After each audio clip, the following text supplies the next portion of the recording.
Mira, realmente debo decir que es incomprensible, inaceptable e irresponsable que el señor Samper tan pronto llegue a Venezuela en una situación de conflictividad y de angustia generalizada como la que hoy se vive en nuestro país, realice esas declaraciones. Yo venía circulando por la calle cuando escuché en vivo sus declaraciones y pasé por al lado de una cola enorme en Santa Rosalía y me detuve y de allí son esos testimonios. La gente no puede creer que una persona que además viene con la pretensión de buscar la verdad y buscar articulación, tome unas posiciones y afirme algo que es claramente contrario a la realidad, que es una mentira descarada, hay que decirlo. Los medios de comunicación se quedan cortos, Idania, con el drama que hoy estamos viviendo. Cuando yo hace año y medio hablé del riesgo de una crisis humanitaria, la reacción era de incredulidad, de creer que esto era exagerado. Pues aquí lo estamos viendo.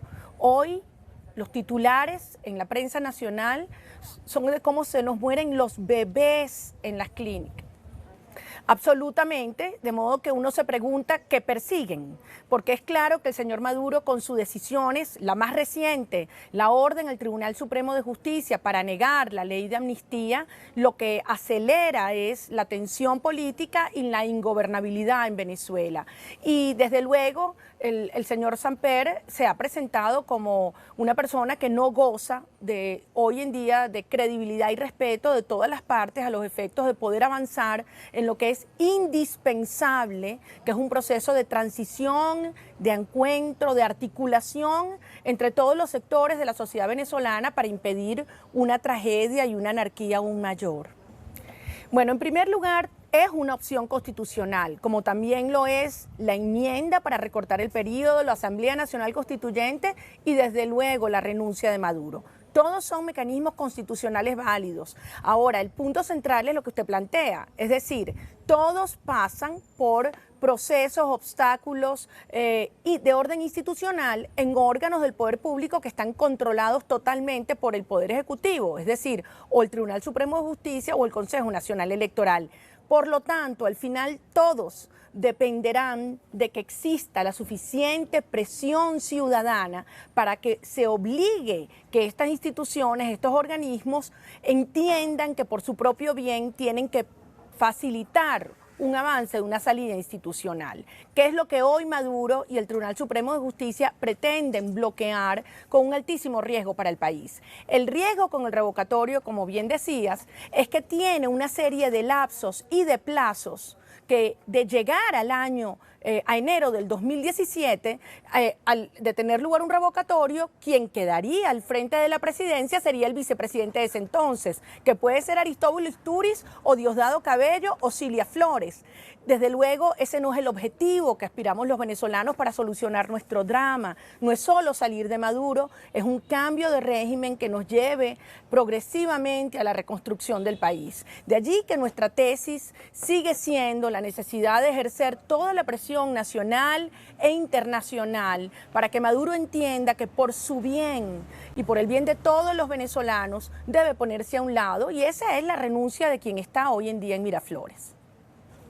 Bueno, yo creo que la Asamblea Nacional debe actuar con mayor celeridad y firmeza. De hecho, todos sabemos que buena parte de los magistrados de la Sala Constitucional, 13 magistrados designados en diciembre del año pasado, lo hicieron violando los requisitos constitucionales, de modo que la Asamblea Nacional tiene la potestad de revocar estas designaciones y designar nuevos magistrados que sí cumplan con los requisitos constitucionales. El día de ayer nosotros fuimos a la Asamblea para plantear algo similar con los 5 rectores del Consejo Nacional Electoral. 2 de ellos se le vencen próximamente su periodo y los otros 3 fueron designados por la Sala Constitucional del TSJ de manera provisional en el año 2014 porque no se lograron los 2/3 de la Asamblea Nacional, de modo que la Asamblea Nacional no tiene tiempo que perder y de inmediato puede proceder a convocar la comisión de postulaciones y nombrar los nuevos rectores.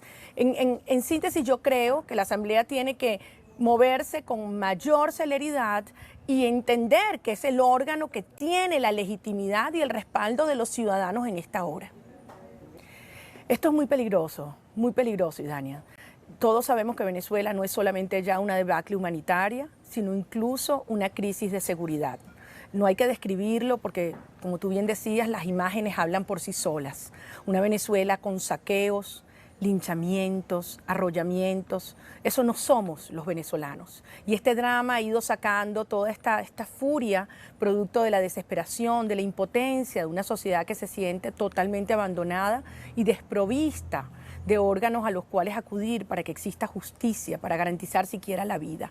De modo que tenemos una enorme responsabilidad para que no se desborden estas tensiones y para poder canalizarlas en una senda que nos lleve a la democracia, a la prosperidad, a la justicia y a la libertad. Y para eso necesitamos de ustedes, necesitamos de nuestros hermanos latinoamericanos, ejerciendo la voz, la presión para que todos los gobiernos de América Latina, todos los estados que forman parte de la OEA entiendan que lo que estamos viviendo en estas horas en Venezuela no solamente es decisivo para el futuro de nuestro país, también para la estabilidad de la región. La Organización de Estados Americanos tiene una enorme responsabilidad, así como los estados democráticos, nuestros vecinos, que saben muy bien lo que ocurre en Venezuela, pero que deben saber que no se va a lograr aplacar, apaciguar y silenciar las voces de una mayoría de los venezolanos que hoy exigimos paz, pero paz con libertad. Bueno, más que justificado, Idania, todos sabemos el riesgo de una situación que se desborde más allá de las fronteras de Venezuela, más la naturaleza de las actividades ilícitas que operan hoy en día en territorio venezolano. No solamente la guerrilla, el paramilitarismo, las mafias, el narcotráfico y el efecto desestabilizador que esto puede tener en los países, no solamente del hemisferio, sino más allá. Es inconcebible que se le haya dado tanto atención a conflictos políticos en otros países y que se haya decidido ignorar el drama venezolano, pretendiendo correr la arruga cuando en el fondo el riesgo hay de que esto termine explotando y se nos vaya a todos de las manos.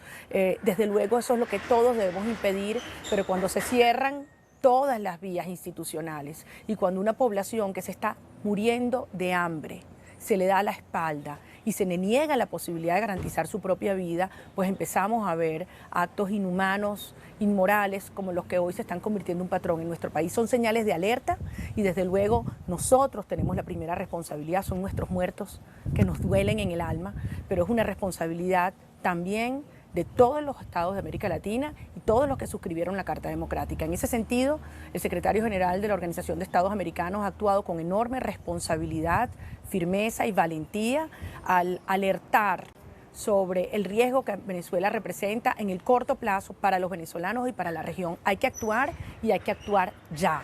Y eso es lo que hoy esperamos los venezolanos.